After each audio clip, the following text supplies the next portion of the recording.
Geopolitik. Apa sih arti geopolitik? Pada awalnya, geopolitik dicetuskan oleh Frederick Ratzel, diartikan sebagai ilmu bumi politik atau political geography. Kemudian istilah geopolitik dikembangkan dan diperluas lebih lanjut oleh Rudolf Challen dan Karl Haushofer menjadi geographical politik.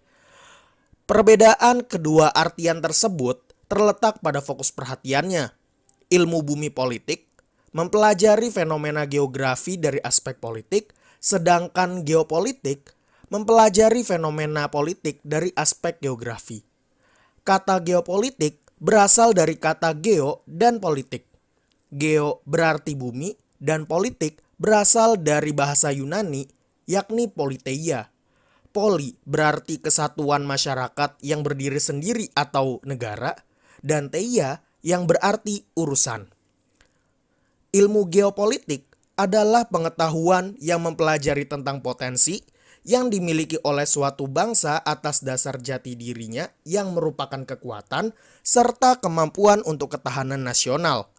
Jadi, secara umum, geopolitik dapat dimaknai sebagai sebuah kebijakan politik suatu negara yang memfungsikan geografi sebagai dasar penugasan ruang hidup untuk menjamin kelangsungan hidup dan pengembangan kehidupan negara yang bersangkutan. Geopolitik Indonesia sebagai wawasan Nusantara. Konsep geopolitik merupakan ilmu penyelenggaraan negara yang setiap kebijakannya dikaitkan dengan masalah-masalah geografi wilayah atau tempat tinggal suatu bangsa. Ruang hidup suatu negara meliputi darat, laut, dan udara. Di satu sisi, Indonesia memiliki wilayah negara yang sangat luas. Sedangkan di sisi lain, Indonesia juga harus mewujudkan tujuan negara. Maka dari itu, Indonesia harus memiliki prinsip-prinsip dasar sebagai pedoman.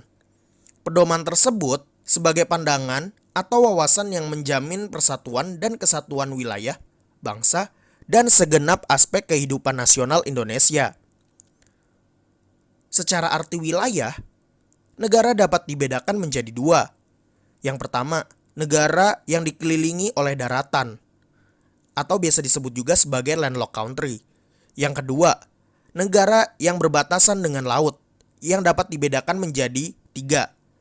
Negara kepulauan atau archipelago, negara pulau atau oceanic archipelago, negara pantai atau coastal archipelago.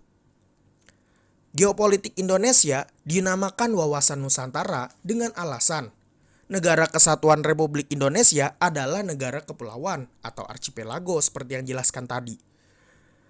Yang kedua, berada di antara dua benua, Asia dan Australia, dan dua lautan, Lautan India dan Lautan Pasifik, sehingga tepatlah dinamakan Nusantara, Nusa di antara air. Yang ketiga, keunikan lainnya adalah bahwa wilayah Nusantara berada di garis khatulistiwa dan dilewati oleh geostationary satelit orbit. Latar belakang munculnya konsep wawasan Nusantara adalah karakteristik wilayah Nusantara sebagai suatu wilayah negara yang berasaskan negara kepulauan. Konsep negara kepulauan pada awalnya dianggap asing oleh kebanyakan negara di dunia ini. Namun melalui usaha yang gigih dan konsisten, pada akhirnya konsepsi negara di kepulauan diakui oleh banyak negara dalam konvensi hukum laut internasional. Diakui sebagai bagian ciri khas tersendiri dari yurisdiksi suatu negara, laut teritorial, perairan pedalaman, ZEE, dan landas kontinen.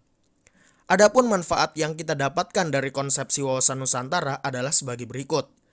Yang pertama, diterima dan diakuinya konsepsi Nusantara di forum internasional. Yang kedua, pertambahan luas wilayah sebagai ruang hidup memberikan potensi sumber daya yang besar bagi peningkatan kesejahteraan.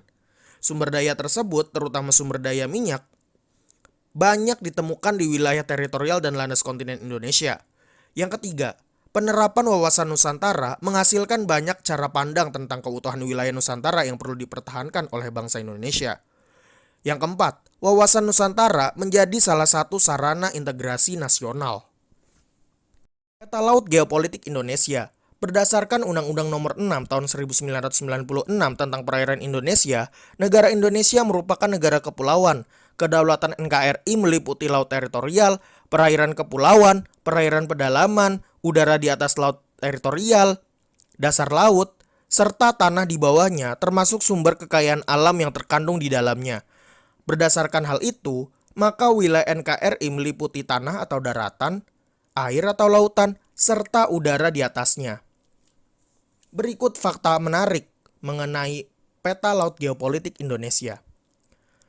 Yang pertama, peta wilayah laut Indonesia sebelum deklarasi Juanda, perairan teritorial Indonesia seluas 3 mil.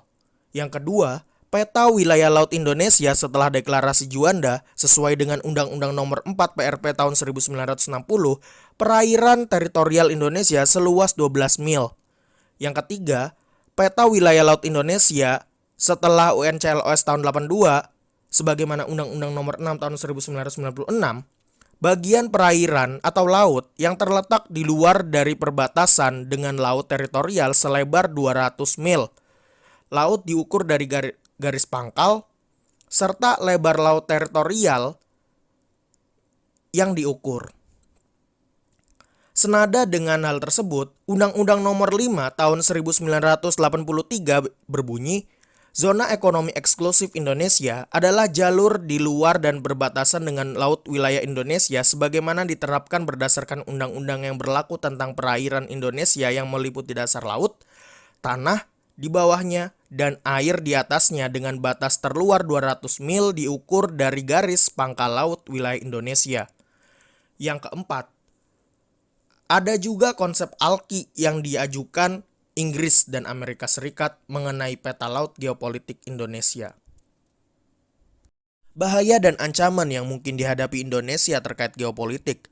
Wilayah kelautan Indonesia terus dijajah sumber daya perikanannya karena pemerintah kurang tegas menindak para nelayan asing yang mencoba mengambil sumber daya perikanan Indonesia.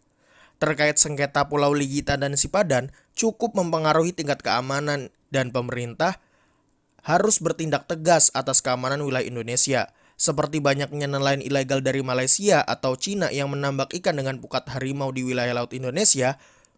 Tentu hal tersebut sangat mengkhawatirkan terhadap wilayah Indonesia. Tindakan Bu Susi Pujiwarastuti yang menenggelamkan kapal asing yang sembarang masuk wilayah Indonesia melalui jalur laut, itu ada benarnya.